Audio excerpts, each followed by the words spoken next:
Nous prions Dieu. Bien-aimé Tante Père Céleste, nous voulons, Seigneur, venir à tes pieds et nous asseoir comme Marie de Béthanie, à qui tu as dit à Marthe, sa sœur, que Marie a choisi la bonne part qui ne lui sera jamais ôtée. Oui, Seigneur, nous faisons ce choix pour nous. Nous voulons être à l'écoute de ta parole. Et nous te replaçons toujours à ta juste place comme étant celui qui doit régner. Car il faut absolument que tu règnes. Oui, le trône est à toi, le marchepied est à nous. Et nous te louons, nous te bénissons au nom de Jésus. Amen. Bonjour. Alors nous lisons un texte dans le livre de la Genèse, chapitre 3, versets 23 et 24. Il est dit ceci: et l'Éternel Dieu le chassa du jardin d'Éden, pour qu'il cultivât la terre d'où il avait été pris. C'est ainsi qu'il chassa Adam, et il mit à l'orient du jardin d'Éden les chérubins qui agitent une épée flamboyante pour garder le chemin de l'arbre de la vie. Eh bien, nous avions vu la dernière fois les planches qui constituent l'habitacle pour protéger le lieu saint et le lieu trois fois saint.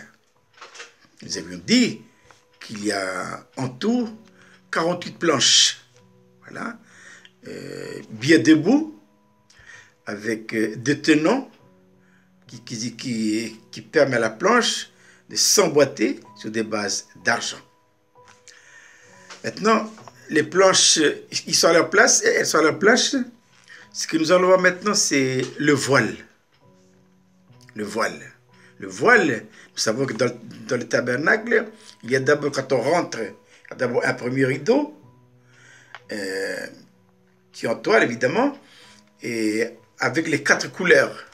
Le bleu, la pourpre, la cramoisie et le fin lin, c'est la couleur blanche.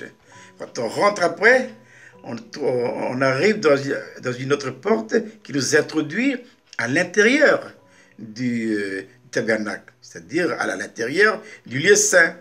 Il y a là encore un deuxième rideau. Et là aussi, c'est en toile simple, on retrouve toujours les mêmes couleurs, les 4 couleurs. Et une fois dedans, alors là, on trouve le voile. Alors là, le voile, là, il a toute une histoire. Hein? Nous allons essayer, avec l'aide du Saint-Esprit, de prendre quelques enseignements pour notre vie chrétienne. Donc, ce voile, c'est le voile qui protégeait le lieu et qui séparait aussi le lieu saint du lieu très saint. Voilà. Et ce voile est entièrement de fin lin retors. Le fin lin retors, c'est un tissu qui est très fin et de couleur blanche. Et cette voile, évidemment, il y a 4 couleurs. Hein. Il y a le bleu, qui nous parle de la couleur céleste, la vocation céleste. Il y a la pourpre, c'est la couleur royale. La cramoisie, le sang. Et le fin lin, c'est un tissu qui est blanc. Blanc, la couleur blanche nous parle de la séparation. Voilà. Et puis, cette voile, eh bien, elle est fixée sur des colonnes. Donc, il y a 4 colonnes.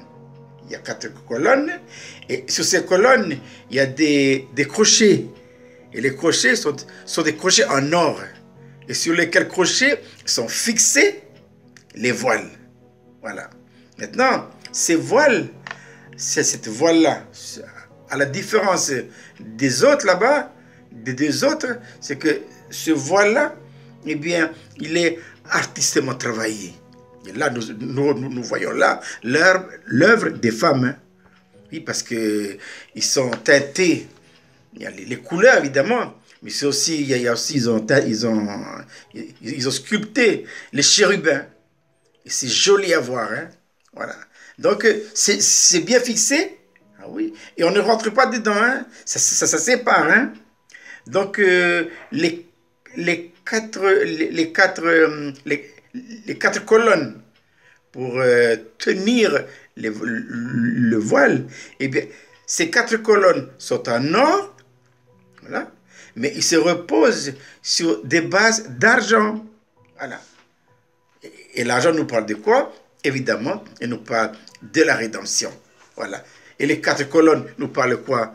Le chiffre 4, là, on peut en tirer beaucoup de leçons. Hein. Nous avons déjà dit la dernière fois que ça parle de Acte 2, 42, à savoir les quatre disciplines dans la maison de Dieu, mais ça nous parle aussi des quatre ministères qu'on doit trouver dans la maison de Dieu, de telle manière à amener les enfants de Dieu à l'état d'homme fait, à la maturité spirituelle, à la croissance et atteindre la stature parfaite du Seigneur Jésus-Christ. Et ça, il faut impérativement les quatre ministères. Sinon, s'il n'y a pas ça, on est enfant de Dieu, mais on restera des bébés. Hein?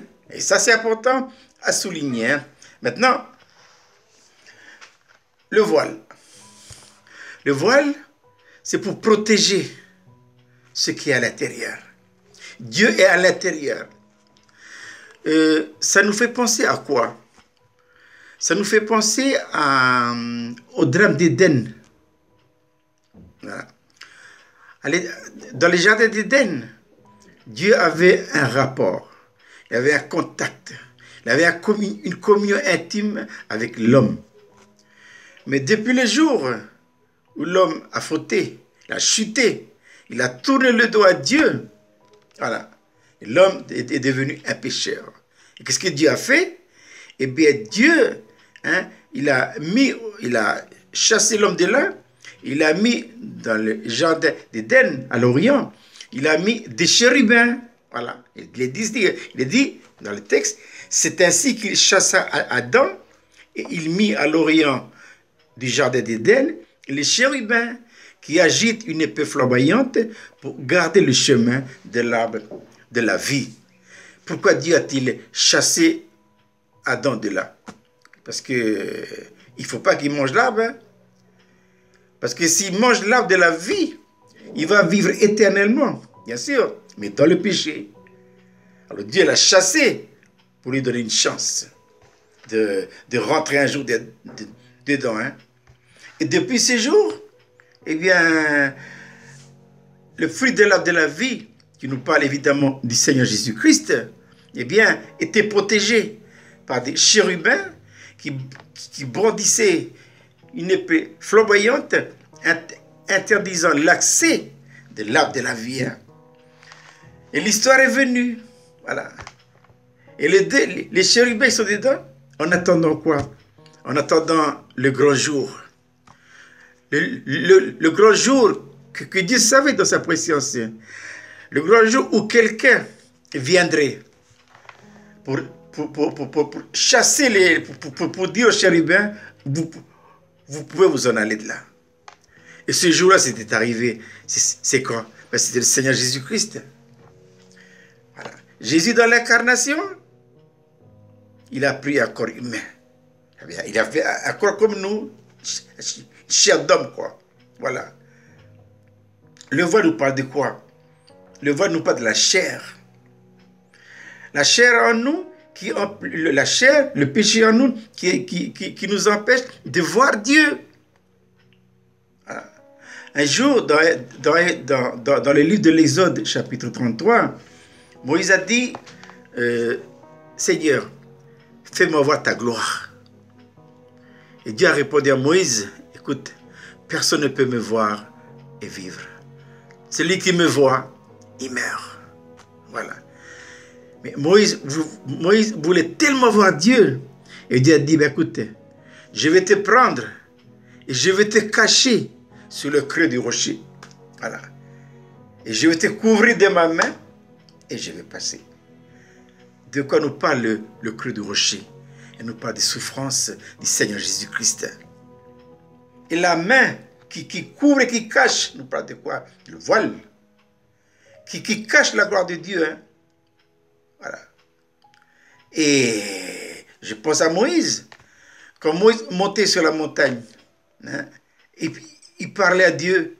Mais quand il revenait, eh bien, il ne savait pas que son visage rayonnait hein, par la présence de Dieu. Voilà. Et si bien qu'Israël, le peuple, ils avaient peur de venir. Il a fallu qu'il prenne un voile pour couvrir son visage, pour cacher. Voilà. Mais le but de Dieu, on avait dit, Dieu a dit aux enfants d'Israël, vous me ferez une maison. J'habiterai au milieu de vous. Voilà. Dieu ne veut pas qu'il y ait une barrière, qu'il y ait un voile qui nous sépare de lui. Dieu veut partager notre quotidien. Mais voilà, qu'il y a toujours cet obstacle qui est devant. C'est quoi? C'est le péché qui est dans la chair. C'est la vie naturelle. Et ça, il faut l'ôter. C'est cette vie naturelle-là qui est envoyée, qui est en moi, qui nous empêche de voir Dieu, de voir la gloire de Dieu. Il a fallu attendre des siècles que quelqu'un arrive. Et c'est qui? Ben, c'est le Seigneur Jésus-Christ. Dans sa chair, voilà, qui est une image du voile, ben, il est venu. Et à Golgotha, hein, il a lancé ce beau cri. Souvenez-nous qu'à la croix de Golgotha, Jésus a lancé 7 cris. Hein, 7. Mais l'un des cris, c'est quoi? Hein? Il a dit, Père, tout est accompli. Et le voile, il a été déchiré. Le voile a été déchiré de haut en bas.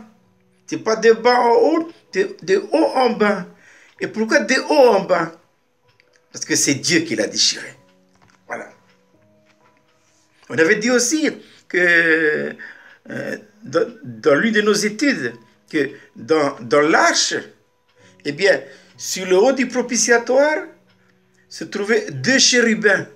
2 chérubins aux deux extrémités de l'arche, voilà, ayant les ailes déployées et qui regardaient à l'intérieur de l'arche. Et pourquoi regardait-il à l'intérieur de l'arche? Parce que la gloire de l'Éternel, il est toujours dedans, il n'est pas sorti. Mais quand nous voyons le temple d'Ézéchiel, voilà, eh bien, Ézéchiel nous parle d'un nouveau temple. Parce que l'ancien, c'est fini, il a échoué. Ézéchiel nous parle d'un nouveau temple. Et dans le temple d'Ézéchiel, eh bien, sur l'arche se trouvent 2 chérubins. Mais ces 2 chérubins sur l'arche ne regardaient plus à l'intérieur, mais ils regardent de côté. Ça veut dire quoi de côté? Ça veut dire que le voile est déchiré. Maintenant, la gloire, elle est sortie. Voilà. Et pourquoi? Hein? Quand Jésus a lancé ce cri, tout est accompli, eh bien, le voile a été déchiré. C'est merveilleux parce que quand le voile a été déchiré, la Bible révèle ces phénomènes incroyables. Hein? La terre a tremblé. Hein? Et les sépulcres sont ouverts. Hein? Et les saints sont ressuscités des morts. Fait incroyable. Voilà. Qui nous parle de quoi? Qui nous parle justement du Seigneur Jésus-Christ. Voilà. Et lui, c'est lui qui a enlevé le voile. Voilà. C'est lui qui a dit aux chérubins qui brandissaient ces épées flamboyantes pour interdire l'accès de l'homme de la vie, il a dit, rangez vos épées dans le fourreau, maintenant vous pouvez vous en aller. Amen. Alléluia. Gloire à Dieu. Le chemin est ouvert. Le chemin est ouvert. Eh bien, c'est pas fini. Hein? Nous verrons dans la prochaine vidéo hein, la signification spirituelle de ces chérubins. Et ça, c'est important. Nous allons prier. Bien-aimé Tante Père Céleste, nous te remercions, Seigneur, de tous ces types de symboles, Seigneur, qui nous parlent de toi, Seigneur Jésus. Le Seigneur fait que de tout ce qui a été dit, scelle fortement dans nos cœurs ce qui va de toi. Et donne-nous la grâce, ô notre Dieu, de rentrer dans la réalité, ce voile déchiré par toi-même. Oui, toi, Seigneur Jésus, à la croix de Golgotha. Ainsi nous te louons, te bénissons, en ton nom précieux, Seigneur Jésus. Amen.